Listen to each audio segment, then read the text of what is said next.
तुळजाई, मी तर तुझंच रूप आहे असं तू म्हणतेस.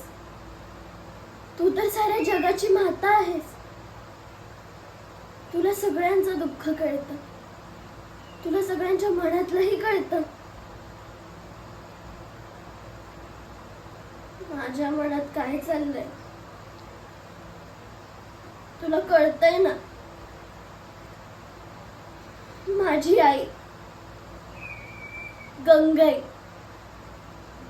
तिच्यावरती किती संकट येत आहेत, किती त्रास होतोय तिला, पण मी तिच्यासाठी काहीच करू शकत नाहीये ग.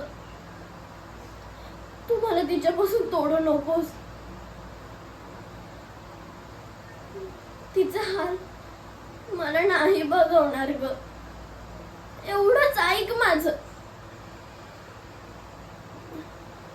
नाहीतर मला तरी अशी शक्ती दे की मी हे संकट एकदाच कायमचं संपवून टाकीन. महिषासुराचं कायमचं नायनाट करून टाकीन. शक्ती दे आई, मला शक्ती दे.